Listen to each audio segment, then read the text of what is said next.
Добар ден, ова е видео упатство за изработка на налог за испорака и фактура во мултилевел работење.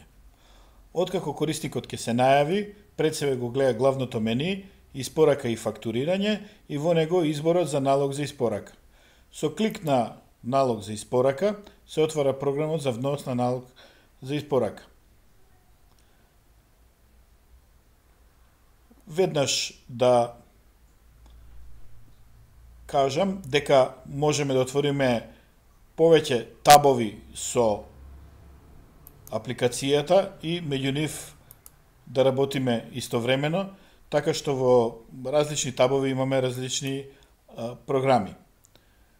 Во налогот за испорака гледаме дека изворен може, а не мора да биде документот порачка од купувач, а додека во табот налог за испорака се наоѓаат веќе изработените налози за испорака. Нов налог се работи така што се кликнува на копчето изработи налог. Потврдуваме дека го отвараме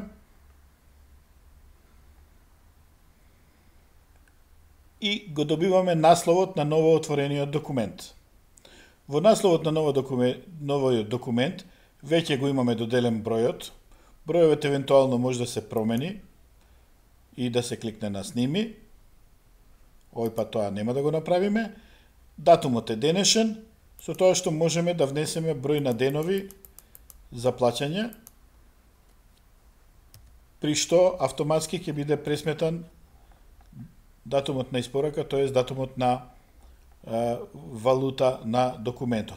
Во насловот на документот можеме да ставиме интерна забелешка, можеме да ставиме надворешни забелешки. Ова е така наречена кратка забелешка, а ова е долга забелешка. И двете се наменети обично за крајниот купувач, додека интерната забелешка е наменета за персоналот на фирмата, обично за магационерот, упатство за пакување, за испорака и така натаму. Што ќе се отпечати на готовиот документ, контролираме со овие икони. Значи, ако иконата има X преку неа, таа забелешка нема да се печати, туку ќе биде видлива само на екран. Во десниот дел на екранот го избираме купувачот, може да го избереме по шифра или да го избереме по дел од назив, со едноставно внесување. На дел од називот не е битно дали користиме кирилични или латинични букви. Јас ќе изберам случајно некој купувач. Се пополнуваат податоците од адреса и така натаму. И во овој екран можеме уште да го избереме начинот на испорака. Начинот на испорака е повеќе начини. Доколку некој начин нема овде пријавен, со кликнување на копчето плюс, можеме да додадеме нов тип на транспорт конкретно. Но ова се однесува на било кај податок каде што има копче зелено, на зелено копче плюс. Еве јас ќе изберам Глобко логистик. Во овој момент можем да ја внесам адресницата, а не морам, тоа можем да го направам и потоа. Ќе ги снимам транспортните услови, добив потврда и сега одам на внос на ставки. Внос на ставки е практично носот на артиклите кои што ќе бидат испорачани на купувачот. Имаме два начини за внос на купувач на артикли. Едниот е на изборот каталог на продукти со филтрирање по производител и така натаму. Можеме да пребаруваме по дел од назив, по шифра, по баркод или по било кој оригинална шифра на производител и така натаму. Но обично се работи така што во десниот дел на екранот, каде што се внесува ставката, се внесува или шифрата на артиклот, ако ја знаеме, при што системот автоматски ќе ни ја повлече цената, продажната, малопродажната цена. Нив можеме и да ги поправиме, например да внесеме нова, или да ја прифатиме таа што е. Работот може, а не мора да го внесеме. Ако внесеме рабат, ќе ни биде пресметан и износот на рабат. И да ја внесеме количината, со Enter ставката се снима.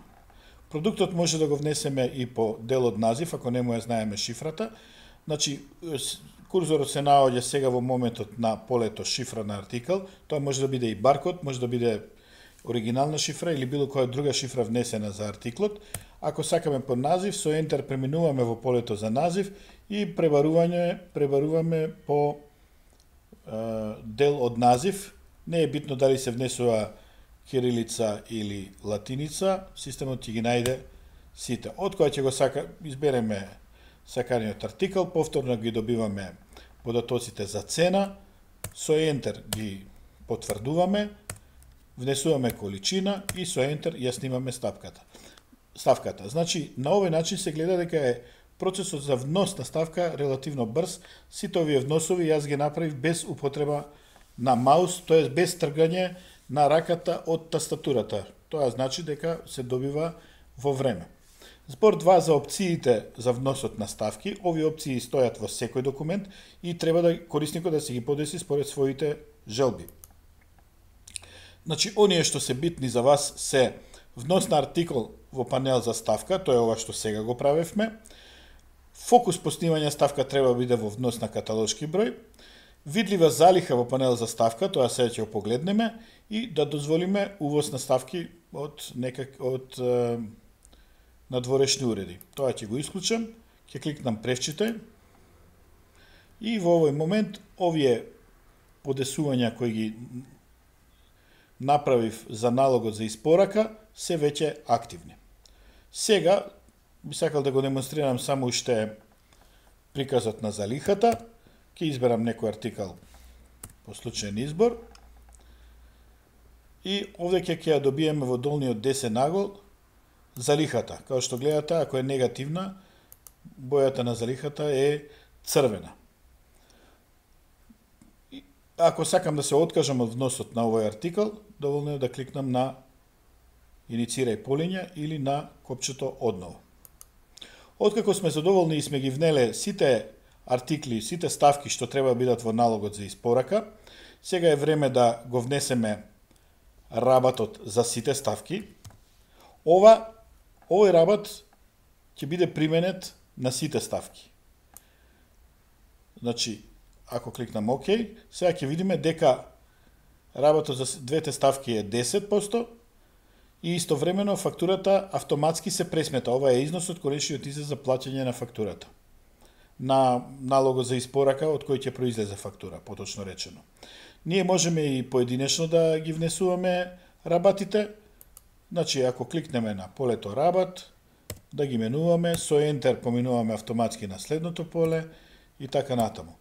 Работи стрелка нагоре и надолу, така што можеме комотно да... При секоја промена на рабатот, автоматски се пресметува одново целиот документ, така што во реално време го имаме износот на документот во долниот десен агол. Во случајот 1533,23 денари. Се разбира, ќе биде заокружено на фактура.